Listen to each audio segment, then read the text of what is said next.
Eh boy! On va mettre le générique démoniaque un peu de côté. On est dans un hors-série, après tout. Bon épisode!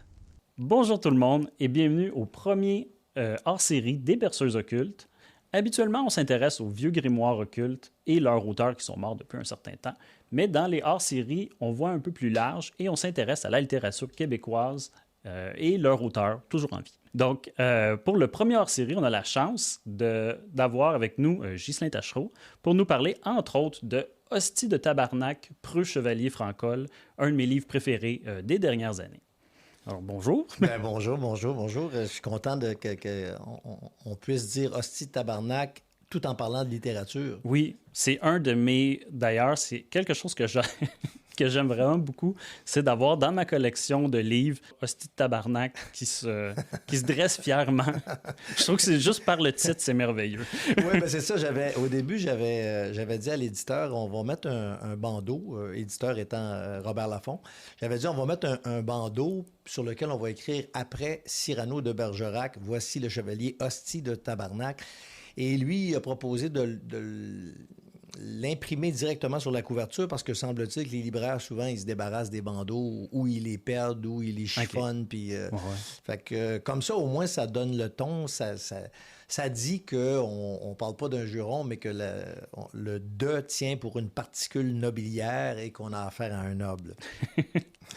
Ce qui est intéressant, je trouve, avec le livre, c'est que outre le nom et puis le fait qu'on utilise des jurons pour les noms les noms des chevaliers. Les noms des chevaliers, justement. Mais en arrière de tout ça, on a quand même une histoire chevaleresque sérieuse, voire tragique. Oui, tragicomique, oui. Puis c'est un mélange qui est vraiment intéressant parce qu'on a de l'humour, on a de l'absurde, on a aussi, justement, de la tragédie, puis le ton est sérieux.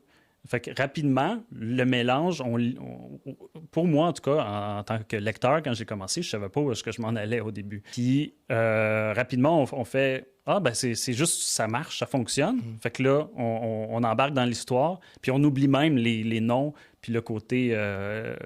le côté des jurons qui est mis de l'avant. Moi, quand j'ai pensé à écrire ça, j'avais la prétention qu'une fois terminé, le lecteur allait se dire « J'aimerais qu'on dise de moi, t'es un hostie de tabarnak » parce que ça voudrait dire « T'es brave, t'es loyal, t'es fier, tu favorises la connaissance, tu favorises le langage, le partage. » Donc, ça devenait une qualité inouïe. Okay. Ouais, c'est ça. Fait que ça deviendrait positif d'être un hostie. Exactement. De tabarnak. De tabarnak. Puis, un autre élément que je trouve intéressant aussi, c'est justement le langage qui est utilisé dans le livre. C'est quand même, on peut dire, c'est un peu un vieux français archaïque mélangé et puis québécisé. Oui. Puis ce qui est quand même, juste là, déjà, à mon avis, un gros travail d'écriture. Oui. Ben, j'ai voulu... moi, j'ai été marqué par les romans chevaleresques... mais jamais autant que par la série de Robert Merle. D'ailleurs, je le remercie à feu, Robert Merle. J'ai lu la saga de Fortune de France qui compte 13 tomes. Je l'ai lu 2 fois. J'ai lu les 13 tomes 2 fois. Et ça a été écrit dans le français de 1560 quelques. Puis, à la fin du premier tome, qui s'appelle Fortune de France, t'as un lexique.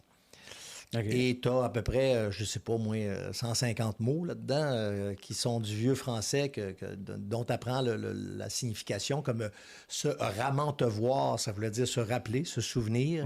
Okay. La remembrance, on va dire ça, Remembrance Day, la remembrance, c'était la capacité de mémoriser.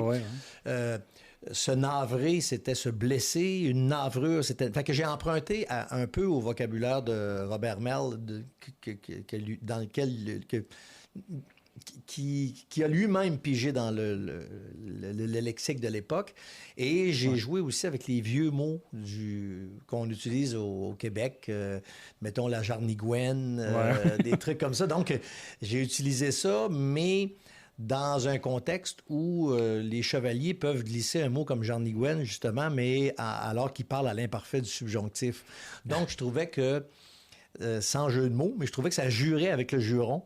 Que de s'exprimer à l'imparfait du subjonctif et élégamment, tout en glissant des vieux mots québécois comme comme Jean Niguen.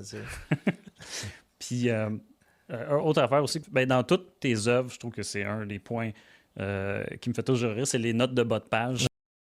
Une petite interruption ici pour vous donner justement quelques exemples des fameuses annotations dans les livres de Ghislain Tachereau. Commençons par un extrait d'Hostie de tabarnak, Preux Chevalier Francolle. Un coup d'œil de tabarnak aux deux tortionnaires suffit pour que le dauphin regrette son ignorance. Les chevaliers lui empoignent chacun une oreille et lui tournent dans le sens contraire des aiguilles d'une horloge. Note de bas de page. En vérité, le sens de torsion n'a aucune espèce d'importance.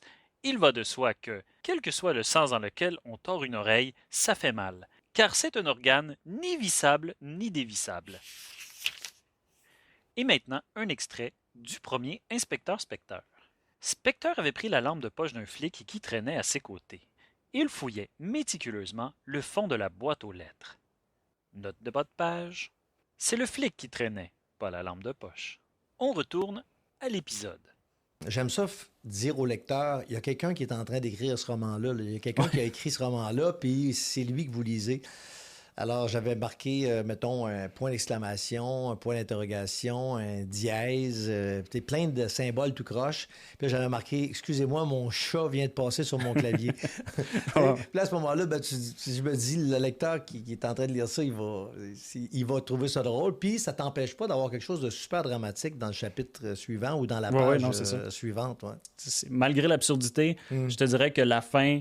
on est autant ému, là. Oui, c'est la même chose, par exemple, avec sans donner de punch, mais à la fin de Les Dents de l'amour. Moi, je lis tout le temps au parc.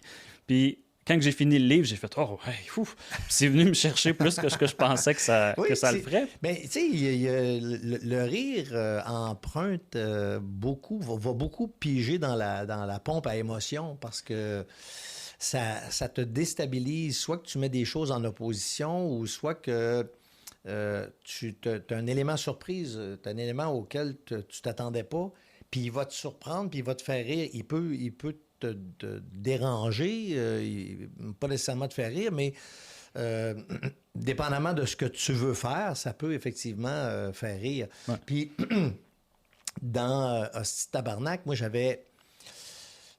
c'est sûr que c'est une allégorie de la chicane en anglais puis français, ouais. mais c'est une allégorie. En fait, c'est une réflexion sur qu'est-ce qui se passe quand tu as un oppresseur puis tu as un opprimé.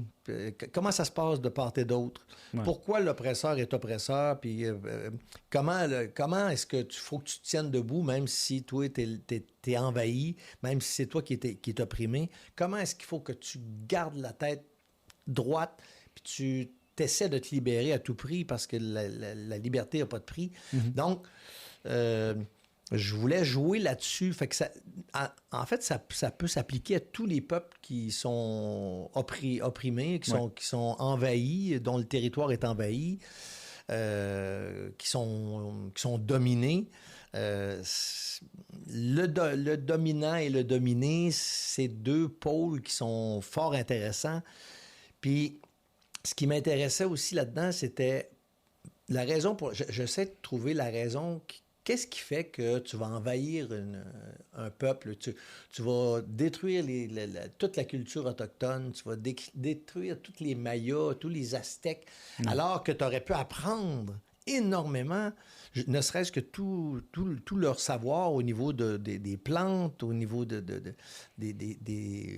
valeurs curatives de tout ce qui les entourait. Ouais. Puis j'ai jamais compris pourquoi tu veux... Ces envahisseurs-là veulent les avoir et veulent pas les savoir. Ben oui, effectivement. Puis si ça me fait penser, justement,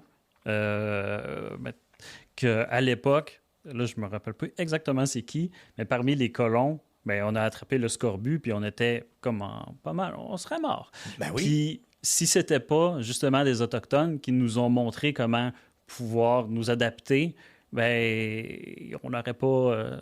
juste passer à travers l'hiver. C'est ça, on l'aurait pas fait. Puis on n'a pas appris de tout ça. Ouais. Je veux dire. Ben, tu vois, pour Hostie Tabarnak, j'avais lu beaucoup Relations des Jésuites. Je ne sais pas si ça te dit quelque chose. Relations dans le sens de relater. OK. C'est 6 volumes que les Jésuites ont écrits. Le premier est en 1620 ou 1600, en tout cas. Puis c'est des Jésuites qui côtoient les Autochtones, puis ils parlent de ce qu'ils vivent à leur côté. Et en lisant là-dessus, j'ai appris des choses là, comme certains Autochtones, certaines tribus, après une douzaine d'années, ils pouvaient déterrer un mort, puis déterrer, là, il reste juste le squelette, là, puis ils pouvaient le prendre, puis ils le prennent dans leurs bras, ils le bercent, puis après ça, ils l'enterrent de nouveau. Tu sais, j'ai appris plein d'affaires de même. J'ai appris un des Jésuites qui suivait, un moment donné, il était 18 ou 19 Autochtones, il les a suivis pendant tout l'hiver. Puis quand il arrivait le soir, puis il devait dormir, il montait un campement de même. Puis là, c'était pas très haut. Il y avait un feu là-dedans, fait que tout le monde était couché parce que sinon, il y avait la tête dans le boucan. Puis là, ben, si tes pieds étaient près du feu, tu avais chaud aux pieds, mais tu avais froid à la tête. Fait qu'il se tournait à tout bout de champ. Puis là, le jésuite, étant jésuite, lui, ça le comment dire, j'ai juste insulté, mais ça le mettait mal à l'aise parce qu'ils entendaient jouer aux fesses tout autour de lui, là, tu sais. Puis, la manée, il voyait un orignal, il abattait l'orignal parce qu'il pouvait passer 3, 4, 5 jours sans manger une seule bouchée. Puis le jésuite les décrit, il dit, ils se plaignent jamais, ils rient tout le temps, ils sont toujours en blague. Là, il pogne un orignal, il le tue, il le bouffe au complet. Puis là, le jésuite dit, pourquoi vous en gardez pas un peu? Je dis, comment en garder un peu? Ben, il dit, pour demain, après-demain. Ah, là, ils trouvent ça drôle, eux autres, demain, après-demain. C'est comme juste pas un... Ça n'a aucun sens, tu sais. Et là, il y a un des membres de la gang, à un moment donné, qui est plus capable de suivre. Il est vraiment... il est je sais pas si il a une jambe cassée ou je sais pas quoi, ou s'il est juste trop vieux, ou c'est une femme est trop vieille, en tout cas. Fait qu'il l'achève, puis là, le jésuite est outré de ça, puis il dit, ça n'a pas de sens. Il dit, est-ce que vous aimeriez qu'on vous fasse ça, vous autres? Puis il dit, ben oui, si je retarde tout le monde, puis que je suis en train de mourir, je veux pas qu'on me laisse souffrir, je veux qu'on m'abatte sans tarder, tu sais. Donc, il y a plein de choses de même que j'ai appris pour justement... donner une espèce de trait de personnalité à la tribu autochtone qui est... Parce que, en fait, j'invente un Moyen-Âge dans Hostie Tabarnak, puis dans le Moyen-Âge, il n'y en avait pas d'Autochtones, c'était en Europe. Les romans chevaleresques, c'était toujours... Mais là, moi, j'ai incorporé, j'ai ajouté ça. Les Autochtones sont des amis du chevalier Hostie Tabarnak et des autres chevaliers. Donc, c'est ça. C'est un très, très bel exercice. J'ai eu beaucoup, beaucoup, beaucoup de plaisir à écrire ça. Puis, justement, c'était d'où est partie l'idée, first, premièrement, d'utiliser les jurons pour les noms, mais aussi, c'est d'où l'idée même a germé de faire ça. C'était sur ton appréciation, justement, des livres dans le style chevaleresque. Oui, mais surtout, l'élément déclencheur, c'est que je trouvais qu'au Québec, de plus en plus, les gens vont au lieu d'utiliser nos beaux jurons, ils vont dire « Je suis fucking fatigué, il est fucking tard, j'ai fucking mal à la tête. » Alors, on a des milliers de jurons, puis ils utilisent un juron qui n'est même pas dans leur langue en plus. Fait que ça me désolait beaucoup. Puis là, un moment donné, je me suis dit, en plus, nos jurons sont nobles. Il y a un de, il y a la particule nobiliaire, hostie de tabarnak. Fait qu'on devrait être fiers de nos jurons. Puis là, je me suis dit, hey, je devrais faire un roman où c'est un noble qui s'appelle Hostie tabarnak. Et là, je me suis dit, hey, avec tous les romans chevaleresques que j'ai lus, avec ce genre de ton-là, je devrais faire quelque chose avec... est née l'idée des unifoles, de l'unifolie qui envahissent les francoles de la francolie. Puis là, avec le roi Florent de Lys chez les francoles, là, je me suis dit, les gens vont faire le lien. Puis ils vont s'amuser, puis en même temps, il y a une intrigue, il y a une véritable intrigue. Tu sais, je dévoilerai pas ce qui se passe, mais tu sais, la façon avec laquelle ils réussissent à attaquer sans être sur place les unifolks qui sont dans la capitale, qui sont dans le château de Florent de Lys. J'étais très content de ma trouvaille là, avec avec ce qu'on sait que je dirais pas. Je ne la révélerai pas non plus. Mais... non, j'étais très content. Donc, c'est comme ça que c'est né. Puis, quand j'ai commencé à l'écrire, là, je me suis dit, oui, je vais lui donner un ton chevaleresque, mais mon narrateur, il va être au présent. Parce qu'au passé simple, ça aurait trop alourdi toute la patente. Déjà que même si c'est à la blague, là, que les chevaliers parlent à l'imparfait du subjonctif, déjà, ils ne parlent pas tout le temps d'ailleurs, c'est à quelques petites reprises, mais déjà, le langage est plus soutenu des chevaliers. Donc, je me suis dit, en ayant un narrateur au présent, ça va être plus dynamique. Et ce que j'aimais aussi, par-dessus tout, c'est le fait que j'avais pas le choix d'écrire à une histoire qui se déroule à vitesse d'homme, parce qu'il n'y a pas de char, il n'y a pas de fusil. Je le dis là-dedans, l'arme des lâches venait à peine d'apparaître, c'était l'arbalète. Parce que tuer quelqu'un en le transperçant de son épée, c'est une chose, mais quand tu es à 100 pieds de la personne puis tu lui lances une flèche... C'est ça, il n'y a pas le même impact. Il n'y a pas grand bravoure là-dedans. Là, tu peux être caché en arrière d'un arbre. Puis, il y avait tout ça aussi. Le fait d'être obligé de faire progresser l'histoire à vitesse d'homme, puis de respecter les distances. Je parle en lieu là-dedans, là, comme à l'époque, là, mais tu as des distances à respecter. Si tu es obligé d'arrêter de dormir quelque part, tu arrêtes de dormir dans le bois. Puis ça se peut que sur la route ou même en plein milieu de la forêt, que tu te fasses attaquer par des brigands parce que... c'était comme ça. C'était comme ça. C'était ça la réalité. Mais je trouvais ça intéressant aussi d'avoir... de faire un... Comment dire? De respecter un peu ce qui se faisait dans les mariages arrangés au Moyen Âge. C'est-à-dire que tu maries...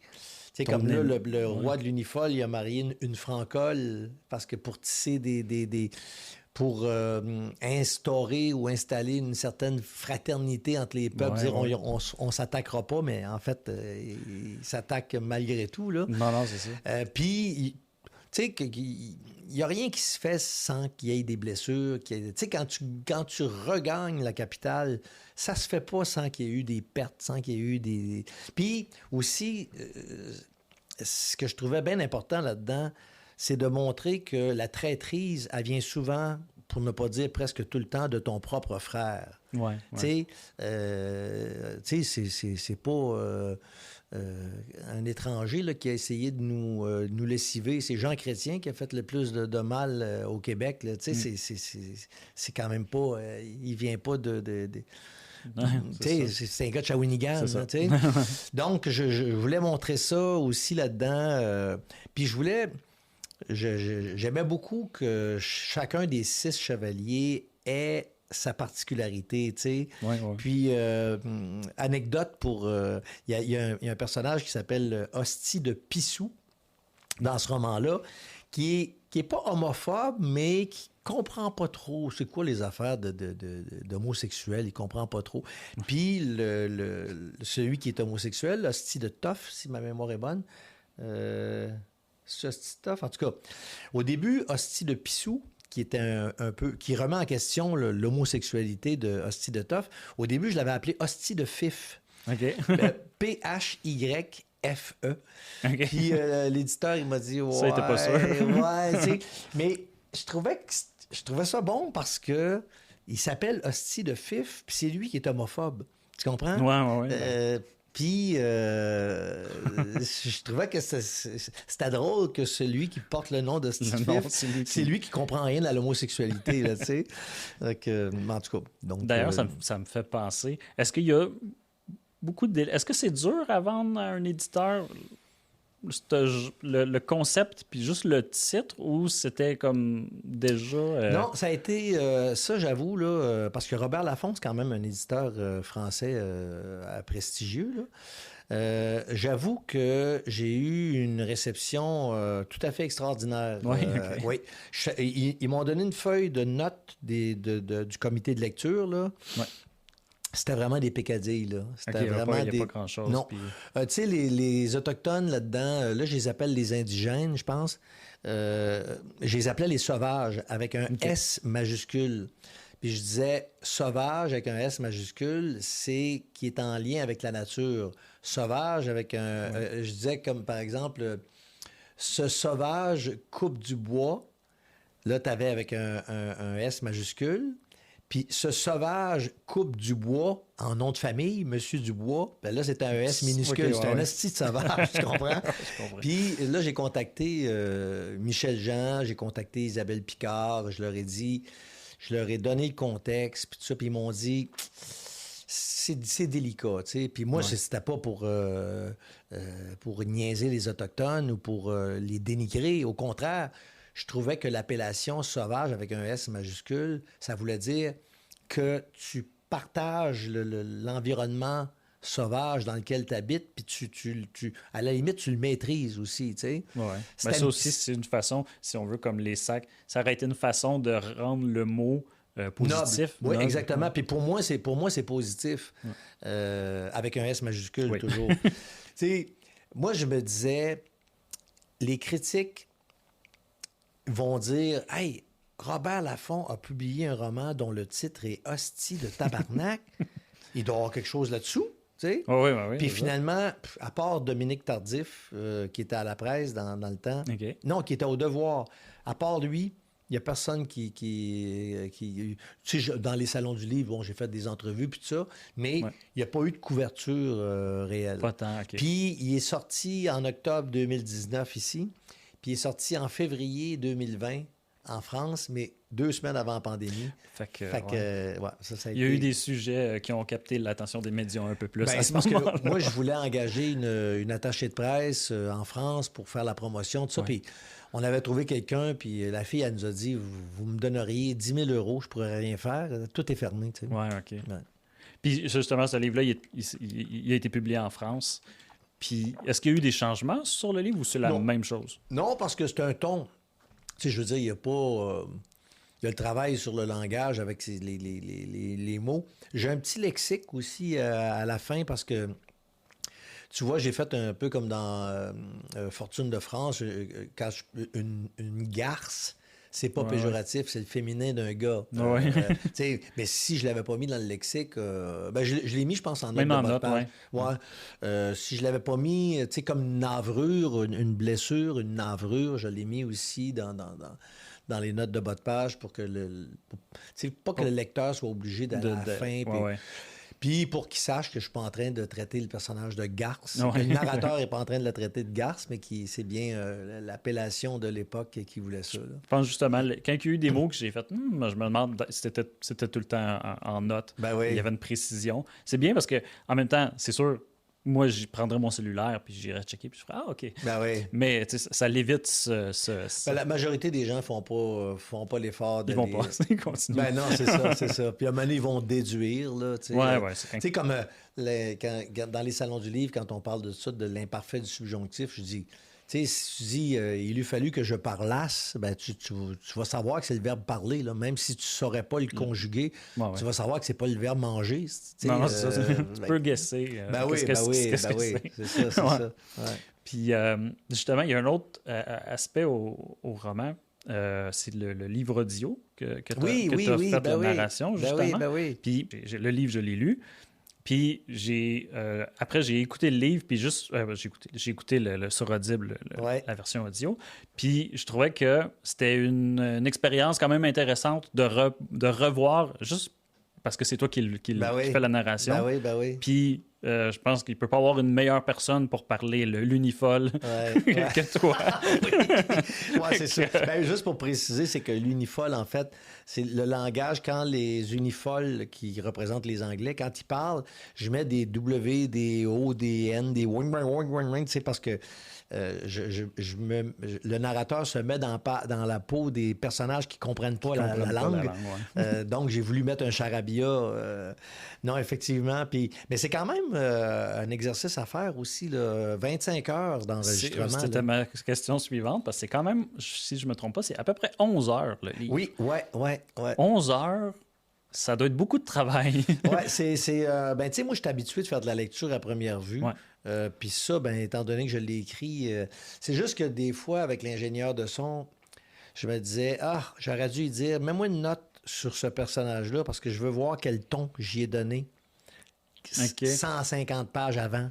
Tu comprends? Oui, je comprends. Là, Mané, j'ai dit non. Puis là, je me suis dit, la personne qui écoute ça, elle se rendra pas compte que le ton est un peu différent. Ouais, non, je comprends. Tu ne changes pas de ton d'un personnage qui revient très, très, très souvent. Non, c'est ça. Un personnage qui est là au début puis il est là à la fin. Là. Puis l'ingénieur de son en question, celui qui a été là le plus souvent quand j'ai enregistré, il dit « Chris, ça me donne le goût de le lire. » Fait que là, j'ai dit « c'est le fun, tu sais. » Ça veut dire que ça voulait dire que je rendais bien la chose. Oui. Puis d'ailleurs, ça me fait penser... quand tu as refait la narration, ça faisait-tu longtemps que tu l'avais écrit? Quand j'ai fait la narration, je pense que ça faisait... tu sais, déjà, quand le livre sort, déjà, ça fait 8-9 mois que tu as fini, tout le travail est fait dessus. Ça veut dire que ça faisait peut-être 1 an et demi, 2 ans. Puis moi, j'oublie vite. J'oublie très, très vite. Fait que je me relis, puis oui, c'est vrai, j'avais dit ça, tu sais, puis... Des fois, je me fais rire parce que je me dis... c'est vraiment une belle trouvaille, tu sais. J'oublie que j'ai fait ça. Fait que... En même temps, c'est une bonne chose que j'oublie vite parce que, comme là, tu vois, je viens de finir un nouveau roman pour l'an prochain, pour ma série Hilaire Coquin. Là. Ouais. Puis, ça faisait 2 mois que je ne m'étais pas lu, puis je me suis relu, puis là, il y a plein d'affaires qui me sautaient au visage, là. Donc, c'est une bonne affaire parce que j'ai l'impression de lire le livre de quelqu'un d'autre. Vu que c'est à moi, je dis, OK, ça, je vais changer ça. Tu le vois avec un œil nouveau. Oui, exactement. Ouais. Puis tu peux encore le changer à ce moment-là. Exactement, c'est à toi. C'est ça. Mais moi, je comprends ça parce que, comme par exemple, ma série Leonardo, c'était 5 romans. J'avais, avec l'éditeur, j'avais signé pour les 5. J'ai écrit les 3 premiers. Ils sont sortis, puis après, j'ai écrit le 4 puis le 5. Okay. Mais quand le 1, le 2 puis le 3 sont sortis, ça faisait déjà genre 2 ans que je les avais écrits. C'était déjà rendu loin pour moi. Fait que tu sais, je peux comprendre justement, mais la question qui me vient, c'est quand tu le relis après à peu près, je sais pas, on va dire 2 ans, est-ce que quand tu le relis, tu auras envie encore de le changer? Non. Non? Okay. Non, absolument pas. Absolument pas. Okay. Non, moi, quand je le lâche, là, quand je lâche un roman, là... C'est fait, c'est ça. Je te dirais, ça m'est arrivé une fois avec l'inspecteur Specteur parce que c'était mon premier roman. Ouais. Puis quand je me suis relu pour... on avait mis les 3 enquêtes en un seul roman, là. Ouais. Quand je me suis relu, j'ai vu une petite erreur niaiseuse, là. Puis après ça, il y a des petites tournures de phrases que j'ai changées. Puis ce que je te dirais, ce qui est drôle, c'est que des fois, je pense à ça à cause de l'intelligence artificielle. Ouais. C'est qu'il y a des romans comme Spectre ou même Tag ou Étoile tombante que j'ai écrit au passé simple puis que je mettrais au présent.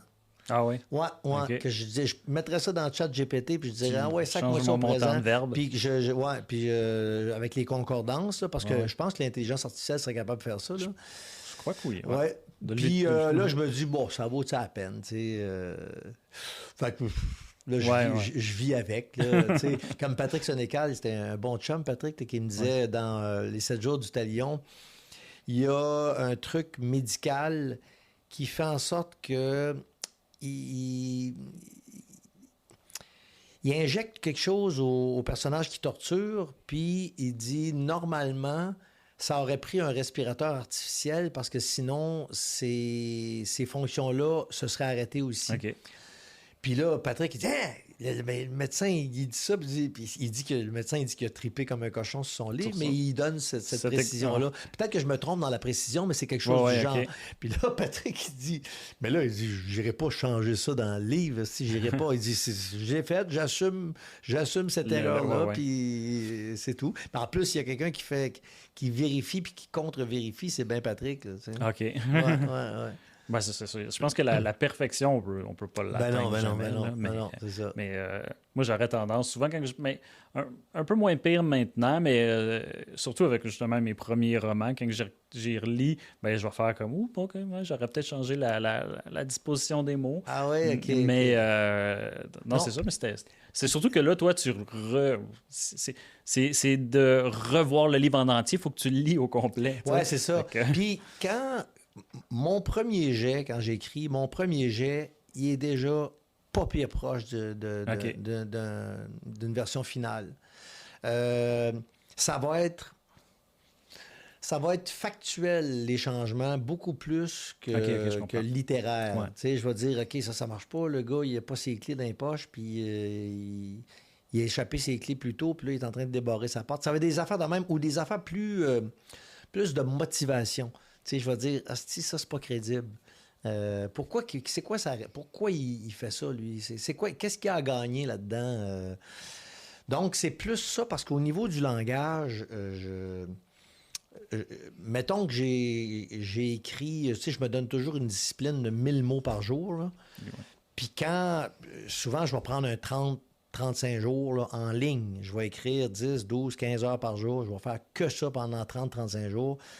Puis là, ça déboule dans ma tête en esti. Fait que je pars de 1000 mots par jour. Puis mon dernier, là, j'ai fini, j'avais fait 3009 dans une journée. 3900 mots. Okay. Fait que, c'est une bonne journée, ça, quand même. C'est de la viande en sacrifice. Mais tu sais, donc, le lendemain d'une journée comme ça, avant de commencer à travailler, je vais relire ce que j'ai fait la veille. Okay. Déjà, j'ai des bons ajustements qui se font. Ton cerveau travaille à ton insu. Je me couche le soir, puis... Ça continue à travailler. Oui, vu que je fais juste ça pendant 35 jours, puis veux pas, au bout de 35 jours, à 1000 mots par jour, tu as au moins 35 000 mots. Ouais. Puis là, les journées où je fais 2000 mots, ben là, à partir de 10-12 jours, là, je tombe dans le 2000 mots facile, 1500, 2000, 2005. Okay. Fait que veux pas, tu vois, le dernier, là, je suis rendu à 52 000 mots. Fait que c'est juste une logique pour le nombre de jours que j'ai passé dessus. Là. OK. Fait que dans le fond, tu le retravailles pendant ton écriture, tu vas reculer en arrière, tu vas retravailler. Mais ça, justement, c'est un peu... Moi, je le vois un peu comme... Ben pour moi, je fais un peu de peinture, mais je le vois un peu comme une toile où que, je travaille sur mon visage, après, je vais aller travailler sur mes détails. Je vais retravailler cette partie-là. Puis, fait que c'est un peu le même principe. Je vais faire, là, je peux aller retravailler mon chapitre d'avant. Il y a quelque chose que je peux changer. Non, absolument. Patrick Sénécal, il dit, il y a une belle image pour ça. Il dit, ma maison est construite, là. Il dit, là, on va mettre une lampe, là. Puis ça, c'est le fun parce que c'est à toi. C'est jouissif, cette portion-là, parce que tu dis... Non, ça, moi, j'appelle ça des échardes. Non, j'accroche toujours là. Si, il y a quelque chose là.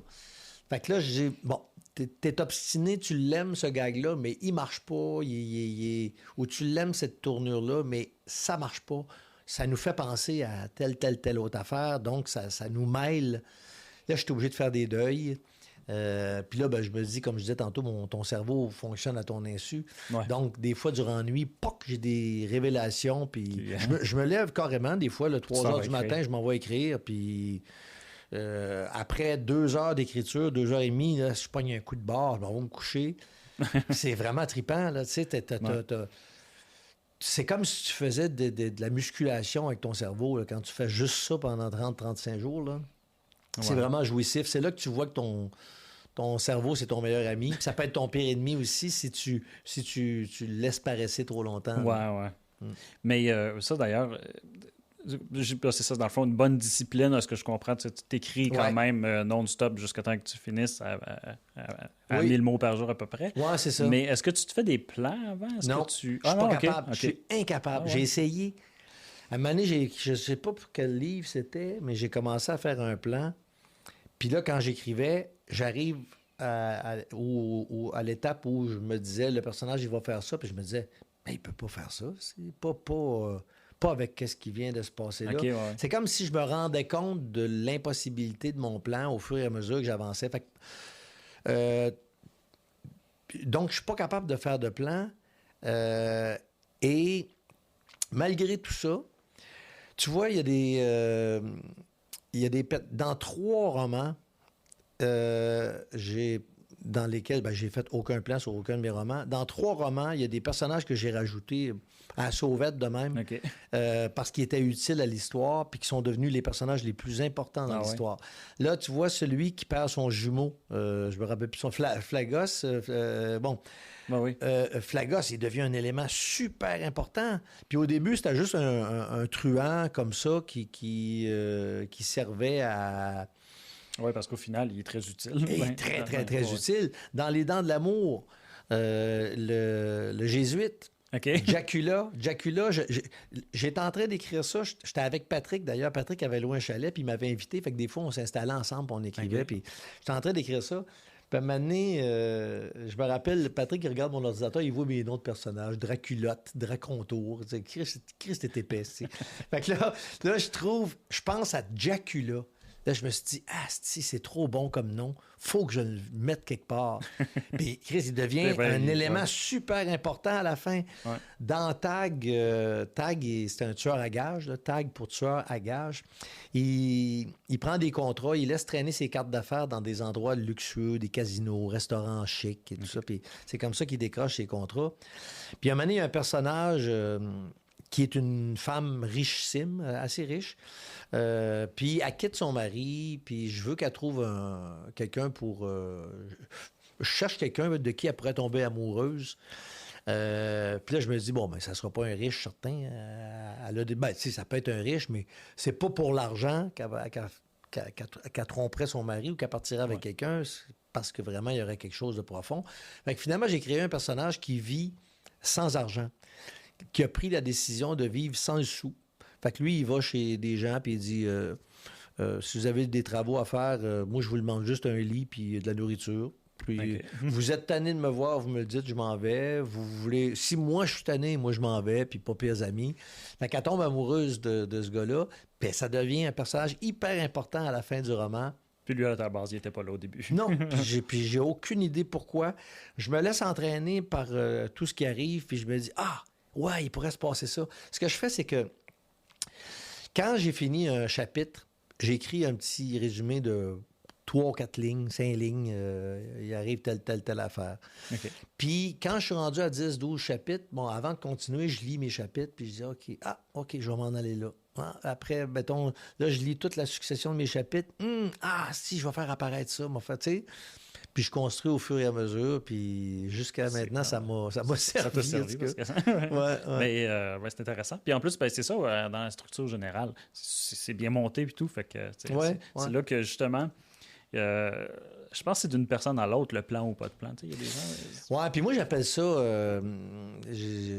ma blonde, elle écrit aussi, puis des fois, quand on se lit l'un l'autre pour se donner des avis, puis des fois, quand je trouve que je dis, il y a une marche d'escalier, là. Je passe de ça à ça. C'est trop abrupt, là. Il y a quelque chose, il manque quelque chose, là, tu sais. Fait que là, on fait des blagues avec ça. Je dis, il y a des marches d'escalier, tu sais. Donc, moi, j'essaie d'écrire quelque chose que j'aurais aimé avoir acheté. Okay. Serais-tu content d'avoir payé pour ça ou je serais en maudit parce que je me dirais, j'ai payé 25$ pour cette cochonnerie-là, tu sais. Puis, non, je comprends. Fait que j'essaie d'écrire ce que j'aime lire aussi, tu sais. Le style que j'aime lire. Y a-tu des styles que tu lis présentement? Présentement, moi, je lis souvent, j'alterne entre un classique puis un québécois ou un contemporain. Là, tu vois, j'ai lu récemment, Guillaume Morissette, que j'avais jamais lu. J'ai lu Le Grand Manège, que j'ai bien aimé. J'ai lu Marcel de Steve Laflamme, juste avant. J'ai lu Annie Perrault, ça s'appelle La femme d'une ville aux États-Unis, je me rappelle plus, en Italie, je me rappelle plus du titre précis. Puis j'ai lu... là, tu vois, je suis en train de lire Une chambre à soie. J'ai commencé cette nuit Une chambre à soie de Virginia Woolf. Okay. Fait que je lis vraiment toutes sortes de trucs. Si j'accroche pas, je me torture plus. Là. Ok, Tu sais, ouais. je me dis, il y a tellement de livres à lire que... Ben, Fait que ouais. j'aime bien sauter d'un classique. J'aime beaucoup aussi des trucs un peu philosophiques. Irvin Yalom, ça dit quelque chose? Non, Il a écrit non. sur Spinoza, sur Nietzsche, et Nietzsche a pleuré. Le problème Spinoza... euh, il te fait découvrir les fondements de ces philosophes-là à travers une fiction. Puis OK. c'est vraiment très, très bon. Euh, des fois, Michel Onfray, j'aime beaucoup ce philosophe-là. Donc, tu OK. vois, là, je veux lire Anima, qui est son dernier essai. Là. Fait que c'est ça, j'ai pas C'est de... Ouais, c'est varié. ouais, c'est ça, c'est très varié. Je suis pas un grand lecteur de romans policiers. OK. Tu sais, je sais bien qu'il y a des excellents romans policiers, mais il y a toujours une structure, quelqu'un qui est mort, puis là, ben, t'as des indices, puis là, ben, Ouais, ouais. Non, tu sais, ça me tente pas de toujours retomber dans la même forme, là. ouais. Donc, c'est ça. C'est assez varié. On peut parler, justement de ta nouvelle maison d'édition Oui. que tu as fondée non, pendant la pandémie, c'est Ouais, ça? début 2020, hein, au début de la pandémie, 2020. Un peu à cause de la pandémie, j'imagine? Ben oui, j'étais en train d'écrire un roman noir. D'ailleurs, il faudrait que je m'y remette. Puis je trouvais que le nuage était déjà assez opaque au-dessus de nos têtes. Fait que Ouais. là, j'ai pensé à cette collection-là. J'ai pensé à l'idée des Dents de l'amour. Puis la collection qui s'appelle Hilar Coquin. Au début, je voulais l'appeler Hilar Lequin. Parce Ouais. que je me moque des romans d'amour, mais il y a un avocat qui m'a dit si tu fais ça, ils Ouais. ils vont te demander de retirer tes livres, puis tout ce que tu as revendu, tu vas être obligé de leur repayer. Mais tu vois, ça, c'est une affaire parce que quand tu m'en avais parlé, puis j'avais fait, mais Harlequin, c'est un style, mais Harlequin, c'est une maison. C'est ça le problème. Ben oui, Puis ben moi, oui. là, j'ai fait, mais là, c'est ça. Moi, j'ai eu tout le temps tendance à dire, un livre Harlequin. Ah C'est non, un non. peu comme les Kleenex pour les mouchoirs. Non, non, Puis non, mais non, c'est ça, c'est une Oui. maison d'édition. Fait que c'est comme ça, c'est dangereux de Ben, c'était prendre leur trop nom. proche. Tu sais, Ouais. l'appellation était excellente, là. Je ne veux pas me vanter, mais Ouais, ouais, Hilar mais- Lequin, ça disait ce que ça avait à dire, là. Ouais. Mais sauf que, tu sais, je me disais, je ne commencerai pas à me faire à être obligé de retirer mes livres des tablettes parce que j'ai utilisé un nom qui est trop Ouais, proche. ouais. Puis en même temps, je les comprendrais de s'offusquer. Là, tu sais, eux autres, c'est leur gagne-pain, puis... même si des fois je les trouve plus drôles que moi, là, mais... Ouais, mais ça reste de la parodie, mais je comprends le risque aussi, vu que c'est le nom de la série en tant Oui, que c'est tel. ça. Ben, il paraît qu'ils ont déposé des noms qui sont sont proches de leur OK. nom à eux, puis ils ont déposé des variantes, 150 variantes, je pense que Ah ouais, l'avocat OK. m'avait dit.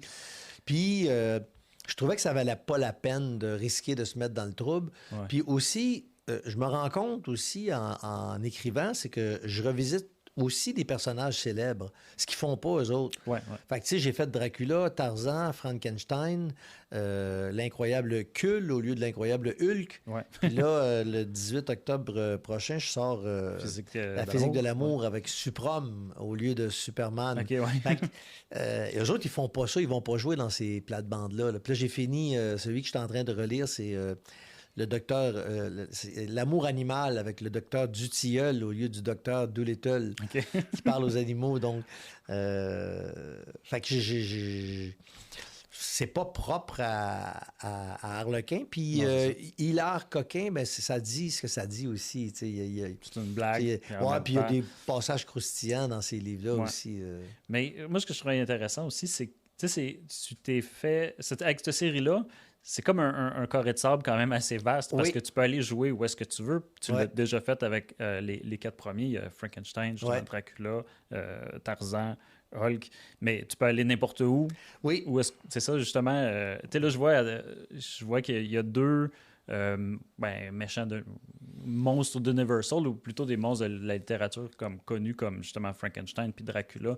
Est-ce qu'éventuellement tu penses aller vers d'autres comme justement la créature du lagon noir ou le Wolfman? ben, ce que je trouve intéressant là-dedans, c'est de tordre les clichés à l'excès de tous ces univers-là.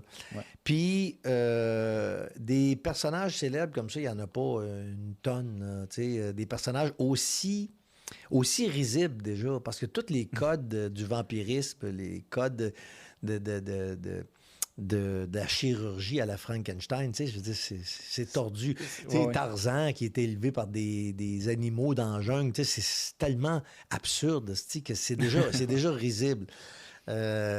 Puis Hulk, pareil, tu sais. Donc, quand j'aurais considéré que j'ai fait le tour de ces personnages-là risibles, à ce moment-là, je pourrais juste faire des histoires amouristiques qui se déroulent dans des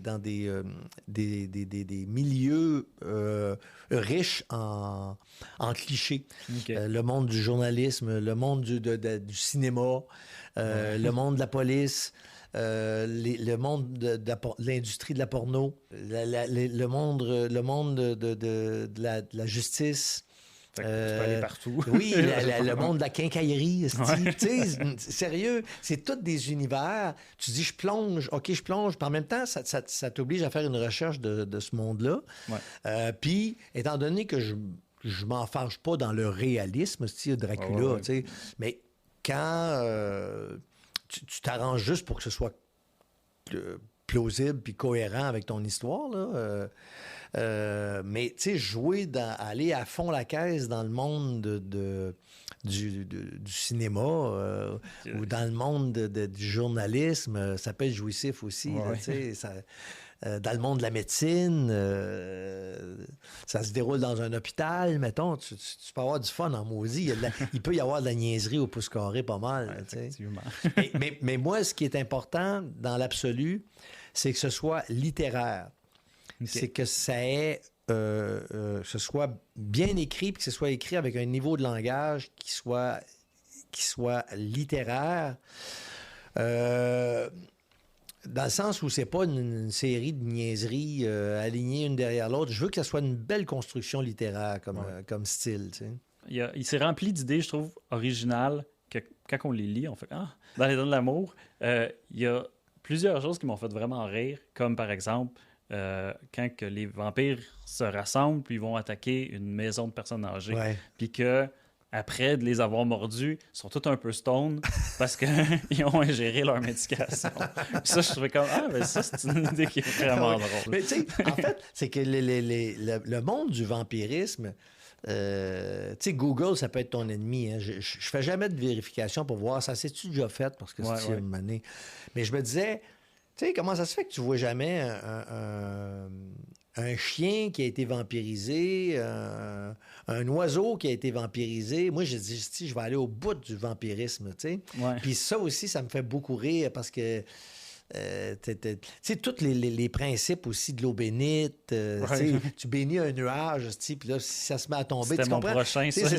C'est que, tu sais, tu peux aller loin. C'est effrayant à quel point c'est bête comme code, puis que c'est riche en niaiserie, en potentiel risible. Ouais. Ben ça m'a fait rire, justement, parce que comme, tu sais, on va voir, ça aurait été beaucoup plus simple de tuer Dracula dans le roman si Van Helsing aurait été chercher des prêtres et aurait béni le ciel pour faire pleuvoir l'équivalent de l'acide. C'est ça. Ben oui. Tu sais, quand j'étais petit cul, je me rappelle, il y avait un truc qui s'appelait Ultraman, un truc japonais, là. Puis Ultraman, là, dès qu'il commençait à se sentir un peu dans la marde, ben là, il croisait ses mains, puis tout, il envoyait des faisceaux laser, puis il réussissait à se sortir de la marde comme ça. Mais il attendait toujours à la dernière minute, il attendait toujours d'être à moitié mort pour le faire, tu sais. Fait que ton pouvoir, utilise-le dès le début, ton histoire va durer 13 secondes, puis ça va être tout, là, tu sais. Il y avait aussi, dans celui-là, il y avait beaucoup de notes qui étaient encore drôles. C'était surtout comme les idées, moi, qui m'ont fait rire. Il y avait vraiment des idées que je trouve vraiment originales, que j'ai fait ça. Moi, j'ai pas vu ça ailleurs, tu sais, comme justement. Ouais. C'est ça qui est le plus difficile quand tu fais de la création, c'est de être original puis de ressembler à rien. Puis moi, si je suis pas capable de trouver une façon de faire ça, j'aime autant écrire d'autres choses. Mais je trouve ça important de m'assurer que ça ressemble-tu trop à ci, ça ressemble-tu trop à ça. J'essaie d'être unique. C'est plus de travail, mais à la fin, je suis plus fier. Avec ta nouvelle maison d'édition, tu as réédité justement l'Inspecteur Spectre. Oui.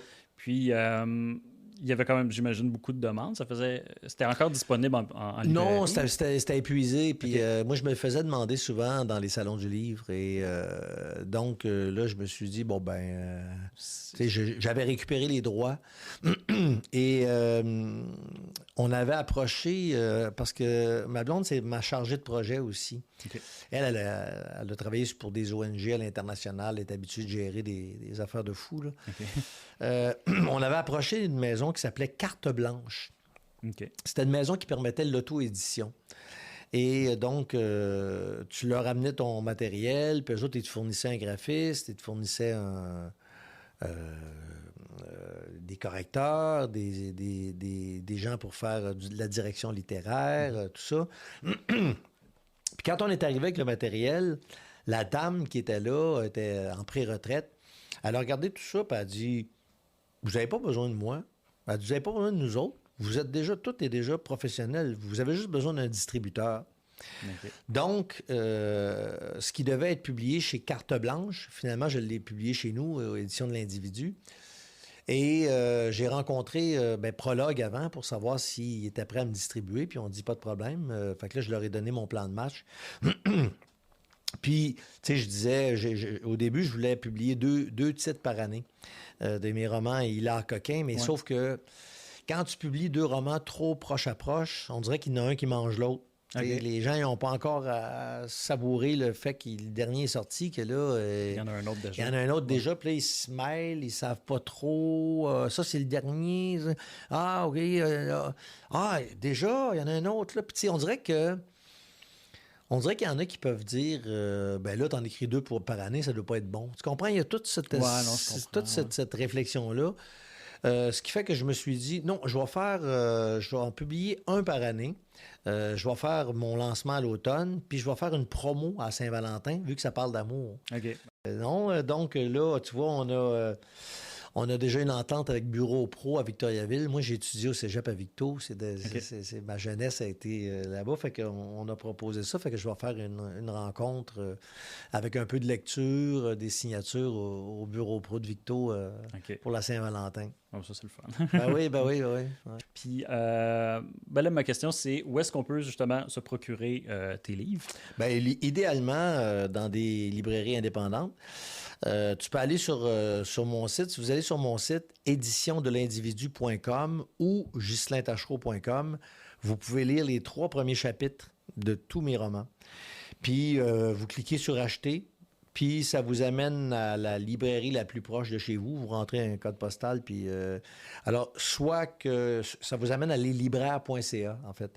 Puis, là, ils vont vous dire quelle est la librairie indépendante la plus proche de chez vous. Et vous pouvez les commander carrément aussi sur leslibraires.ca. Puis, ils vont vous être livrés chez vous.